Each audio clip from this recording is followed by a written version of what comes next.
আমি তো আছি, তোমার কেমন আছো? জি আপা, আলহামদুলিল্লাহ। আপা আমার চিনছেন? আমি ছাত্রলীগের যুগ্ম আহ্বায়ক, গোপালগঞ্জ সদরের আপা। হ্যালো হ্যাঁ। আপা, আপনাকে খুব মিস করতেছি আপা। দেশের অবস্থা তো না, খুবই বলো বলো। আপা, দেশের অবস্থা তো খুবই খারাপ আপা। আমাদের খুবই খারাপ। সবার উপরে শুরু করছে এখন খুন করা। আপা, আর ওই যে আজকে গতকালকে রাতে তো আপনার পার্টি অফিস থেকে 6 জনকে গ্রেপ্তার করছে, মানে গোপালগঞ্জের পার্টি অফিস থেকে আপা। আপনি নিউজ জানেন কিনা আপা? আমরা তো বাড়িতে ঘুমাইতে পারতেছি না আপা। এটা প্রশাসন খুব মানে খারাপ করতেছে, যৌথ বাহিনী অভিযান করতেছে আপা, এই অবস্থা। হ্যালো।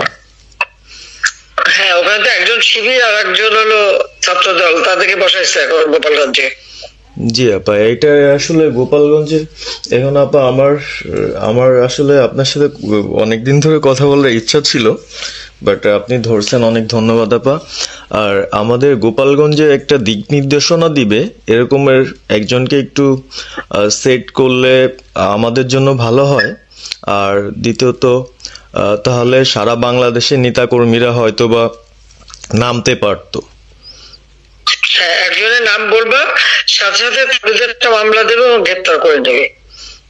ও, তাহলে তো ওইটা আসলে, তাহলে তো সেটাও তো আসলে, তাহলে আমাদের কোন দিকে যে যাব আপা আসলে? না, নিজেদেরই করতে হবে, যে যেখানে যার অবস্থান থেকে কাজ করতে হবে। আপা, আমার ইউনিয়ন হলো বুড়াশি ইউনিয়ন। এই যে আপনি যে নৌকায় করে চলতেন, মানে যে রাস্তা দিয়ে যেতেন। হ্যাঁ, আমি চিনি। জি আপা। তো যার যার এলাকা নিয়ে শেষে কাজ করতে হবে, আর সবাইকে সাবধান করতে হবে। আর ওই গোপালগঞ্জ যা বলছে, গোপালগঞ্জ যখন হাত দিচ্ছে, জি তো আপা। গোপালগঞ্জ যে হাত দেয় তার কিন্তু হাত পড়ে। জি আপা, জি আপা, জি জি গোপাল। গোপালগঞ্জে হাত দিলে এটা ভালো হবে না। জি আপা। আপা, আপনি ভালো আছেন তো আপা? আমি ভালো আছি, আমি ঠিক আছে। আমি এই যে কথা বলছি সারা বাংলাদেশে, কারণ তো কালকেই প্রজ্ঞাপন দিছে জি আপা। এনএসআই, র্যাব, ডিজিএফআই সবাইকে রিপোর্ট, আইজিপি ডেকে ইউনুস বলে দিছে, মানে আওয়ামী লীগ, আওয়ামী লীগের সাবেক এমপি, বর্তমান এমপি, ভবিষ্যতে এমপি হতে পারে, জি আপা। তারা তাদের আত্মীয় স্বজন, আত্মীয় স্বজন, জি আপা। প্লাস যারা কাউন্সিলর, মেম্বার, তারপরে মেয়র, যে যেখানে আছে, এবং তাদের আত্মীয় স্বজন সবাইকে অ্যারেস্ট করতে বলছে। তোমরা কত করবে সেটাই তো কথা। হ্যাঁ আপা, এখন আমি কত করবে? আমি কালকে আমাদের ইউনিয়নের চেয়ারম্যান, আপনি চিনেন কি না জানি না, MM ননি আহমেদ ননি, উনার সঙ্গে একটা মিটিং করলাম, কথা হয়েছে অনেকক্ষণই।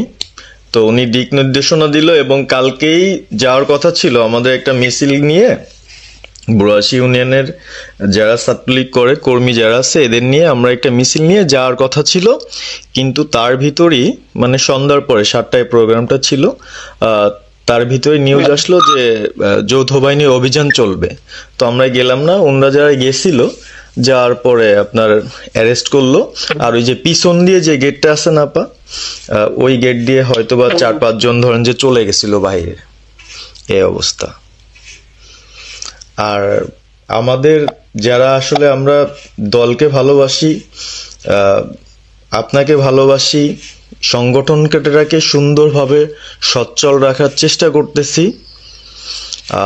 এদের খুব ডিস্টার্ব করতেছে খুবই। আপনার যেদিন জন্মদিন ছিল ওই দিন আমরা আমাদের ছোট ভাইদের দিয়ে, বঙ্গবন্ধু কলেজের ওদের দিয়ে আপনার অনুষ্ঠানটা ওরা করতেছিল, কেক কাটছিল, এর ভিতরে ওসি নিজে এসে ওদের কলার ধরলো। মানে খুব অ্যাক্টিভ যে 4-5 জন ছেলে আছে, হিমেল, তারপর বাপ্পি, রেয়াজ, সাকিব, তারপরে সাব্বির, এরা বঙ্গবন্ধু কলেজের আসলে আহ, আমরা আমি ব্যক্তিগতভাবে যতটুক না করতে পারতেছি ওরা ততটুক করতেছে। এবং আমরা একটা মশাল মিছিলও করলাম সেদিনও আপনার। আর্মি আমাদের পরবর্তীতে ওদের বাসায় যে ঝামেলা করলো, আমি একদম সামনে ছিলাম। আমি আপনার ওই ছবিটা পাঠাইছি, আপনি দেখছেন হয়তোবা। আর প্রত্যেকটা মিছিল মিটিং ইনশাল্লাহ আপা থাকি, কিন্তু এলাকার এমন একটা পরিস্থিতি সৃষ্টি হচ্ছে, সেটা হলো আপনার 75 পরবর্তীতে যেভাবে মানুষজন ভয় পাচ্ছিল, সেই জিনিসটা আপা সবাই করতে চাচ্ছে।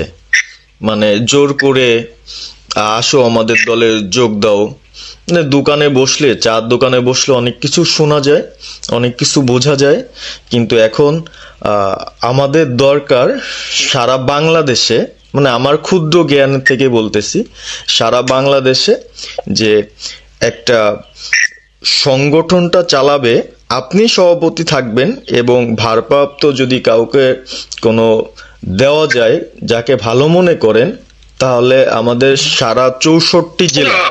জি আপা, দাঁড়াও, এত পাকা কথা এখন বলার সময় না। সরি আপা। এখন যার নাম দেব তাকে সবাই আগে অ্যারেস্ট করবে, জি। আর তার নামে সবাই আগে মামলা দেবে। জি আপা। আপা আমাদের মাঝে মাঝে ওই যে প্রেস, মানে কালকে যে প্রেসটা দিচ্ছে এটা আমি সুন্দর পড়ছি, অনেক ভালো লাগছে এবং আমি আমার ফেসবুকে ছাড়ছি। হ্যাঁ, ওটা আমি নিজে দেখে দিছি, আমি কারেকশন করে দিছি এবং আমাদের ফেসবুক ওটা দেওয়া হচ্ছে, ওইভাবেই যাবে। আর আমাদের আমরা কয়েকজন নেতা ঠিক করে দিছি, তারা বিভিন্ন ইস্যুতে একটা করে স্টেটমেন্ট দেবে। জি আপা। আমার অনেক, তুমি নাম দিতে বলো, হ্যাঁ শেখ সেলিমের নাম দিয়ে দাও, সে চালাক। না উনি কিভাবে, উনি তো মানে আমাদের তাহলে কে চালাবে? আমাদের কে চালাবে? আপনি যারে বলবেন। আমি যারে বললে তো হবে না, তোমাদের এই যে বাস্তবতা বুঝতে চাও না কেন? জি আপা। এখনই যার নাম দেবা তখনই সে অ্যারেস্ট হবে। তাহলে আপনি। সাজার খান, জি হ্যাঁ সাজার খান নামছে, সবকিছু তাকে অ্যারেস্ট করছে। জি আপা। বসে বসে মানে কার কাছ থেকে কি পাকা কথা শুনবো বলে তো লাভ নেই। জি আপা। এটা নর্মাল, আমাদের তো নর্মাল রাজনীতি করতে দেবে না। জি আপা। ওই ওসি যে ওসিকে কলার ধরছে, ওসির নাম কি, ওসির বাড়ি কোথায়, সেটা খোঁজ করে বার করো, আমায় পাঠাও। ঠিক আছে আপা, আমার আপা যদি সুযোগ থাকে আপা, আমি আজকেই আপনাকে ওই বিস্তারিত পাঠাচ্ছি, উনি কত সালে ঢুকছে সবকিছু পাঠাচ্ছি আপা আপনাকে। সবকিছু দাও, বললো যে 1 মাঘের শীত যায় না। ঠিক আছে আপা। 15 বছর দেশ বেতন ভাতা বাড়াইছি, রেশন বাড়াইছি, এই পুলিশের সবকিছু করে দিচ্ছি, জি আপা। আর্মিদের করে দিচ্ছি, জি। এই পর্যন্ত যে কত সব আমার প্রমোশন পাওয়া। জি আপা। আর এখন একেবারে ওই সুদখোর ইউনূসের কথা শুনে লাফাচ্ছে, আর ওই জামাতের ওরা কয়দিন আছে, জি আপা। সামনের 1 মাস থেকে কিনা দেখো।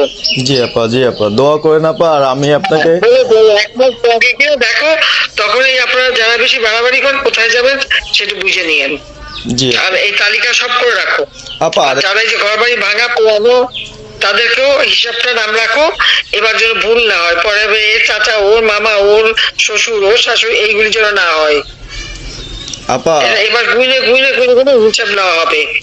জি আপা। জি আপা। আমি গত 2001 কিচ্ছু বলিনি, আমি 2009 সরকার এসেও আমি ওসব কাউকে কিছু বলিনি, আমি দেশের উন্নয়ন করছি। আল্লাহ এরপরে যদি আল্লাহ যদি সুযোগ দেয়, তার আগে যারা আমার নেতা কর্মীকে হাত দিচ্ছে, কোপায় কোপায় ছাত্রলীগে মারতেছে, প্রত্যেকের এক একটা শিক্ষা আমি দিয়ে ছাড়বো। আর আমি যেটা বলি আমি তা করি।